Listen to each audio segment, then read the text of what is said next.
Hi everyone, Kate here, and welcome back to another video with Lottery Post.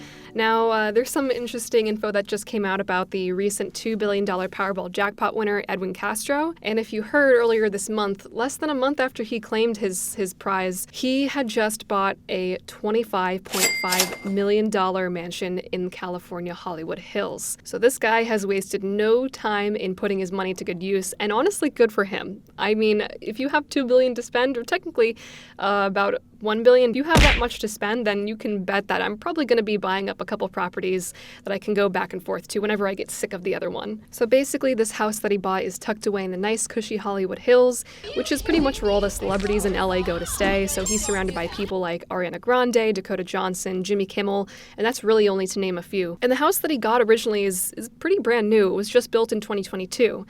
It has 5 bedrooms, 6 bathrooms, 2 powder rooms, a cold plunge pool, a gym, I believe a dry sauna, which I would love to use every day. I'm not even sure if that's a healthy thing to do. Correct me if I'm wrong. And honestly, I think when a lot of people come into a lot of money like this, especially lottery winners, I think one of the most common things that people go for is a bigger house, more space to live, but not necessarily just a bigger house. People do tend to splash out on some pretty massive mansions just like this one. And honestly, I think a lot of us, and maybe we do it subconsciously, or maybe because we're just straight up jealous, but I think it's very easy to judge people when they would come into a lot of money very quickly, especially lottery winners, for buying bigger properties, not just something that, we just, got an upgrade to our house so that we can give each kid a separate bedroom. But a lot of lottery winners tend to really splash out on these mansions, especially if the win is really big. And I think the general consensus is, that person's going to be broke in a couple years, and hopefully that's not the case. We want to believe that Castro has made some financially sound decisions and has set himself up for success. But to be honest, this purchase, it's nothing. It's a drop in the bucket. It's $25.5 million out of a technically $1 billion that he's gotten after the cash option. And I think the second thing that people tend to do is they not only judge the person for splurging on a mansion. I think it's very common to look at the house and think, oh, wow, that's really, that's pretty gaudy.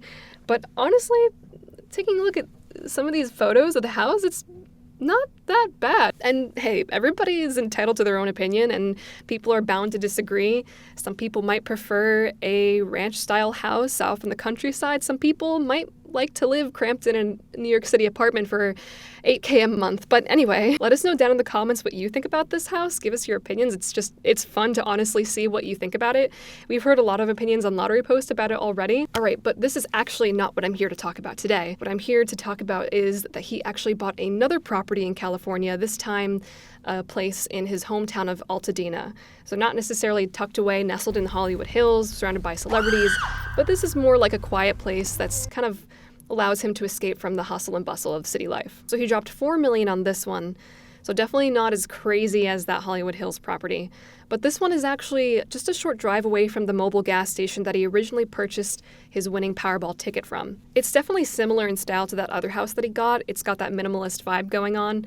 If you take a look at some of the photos on their real estate website, it has artwork throughout. It's got that funky modernist kind of vibe. It's kind of popular nowadays to do that sort of thing, but some people might disagree. The house was originally built in 1953, but the previous owners, a French-born artist and her husband, had actually demolished the house because they liked the property and how private it was, but they weren't really a fan of the architecture. So the house that he's living in now is actually the house that was rebuilt by the previous owners. It definitely feels a bit more cozy than the other house. The other house is pretty imposing with the views if you like that sort of thing. I mean, I personally would not complain about that, but in my opinion, this house is a bit more on the cozy side. It's comfortable. This is something that I feel like I could go back to at the end of the day and take a nice reprieve. It also has a soundproof movie theater and an art studio, which is something that I personally would really like.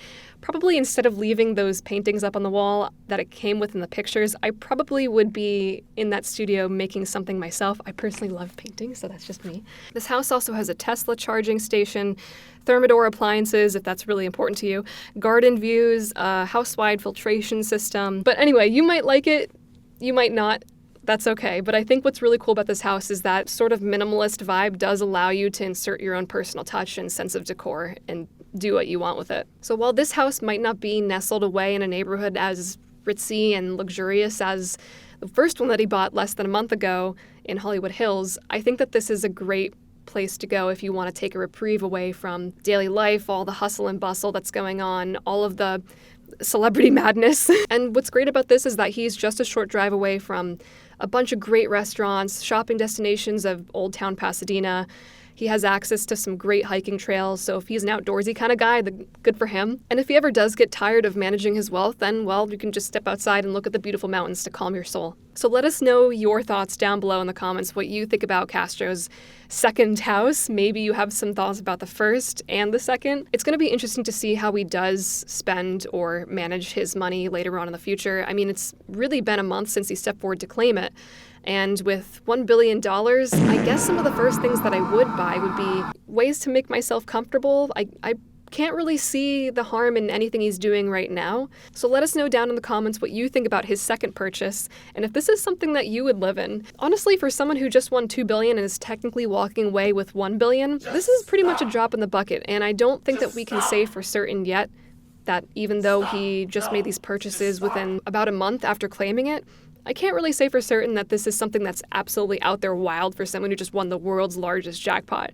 I mean, I would realistically, be setting myself up with a lawyer, someone I can trust, putting a lot of that money away, making sure that I'm set up for the future. But I can't really see the harm in buying a couple nice properties for myself too. There's going to be so many opportunities for him to help his family, help himself, help others in his community, and probably, I would imagine, donate to some charities or set up his own foundation, which a lot of winners have done in the past, too. I mean, we also did a video on a few New Jersey lottery winners who set up their own foundation in Trenton, New Jersey, and have been continuing to this day fostering education for youth. With the $1 billion, there's going to be a lot that this guy is going to be able to do. So I wouldn't really jump to conclusions and say, oh my gosh, he just bought 2 properties, 2 houses, this guy's going crazy. No, I don't think that's really fair to say at this point.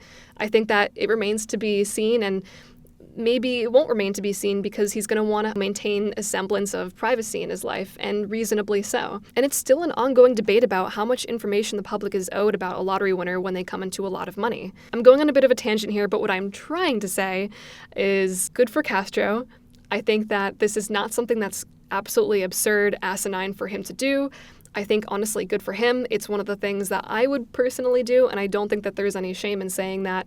Hopefully, there's going to be nothing but positive things coming out of this for him in the future, and we all wish him the very, very best in managing his wealth.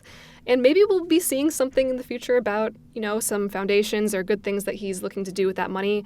And it's kind of hard to imagine what one person can do with all that cash. But hey, that's the lottery for you. That's kind of the way it is. And if you have any ideas about how you would spend that money, or maybe save it, I don't know why I say spend. You don't necessarily have to spend this money. But if there's any way or creative way that you'd spend or save or utilize this money, or maybe not at all, let us know also down in the comments below. We love hearing your thoughts. But anyway, that's pretty much it. That's the latest update on the $2 billion Powerball jackpot winner, Edwin Castro. Don't forget to leave a like and tap that red subscribe button and notification bell so you are ready for when our next video does come out. But from all of us at Lottery Post, thanks for watching, and we'll see you next time. Take care.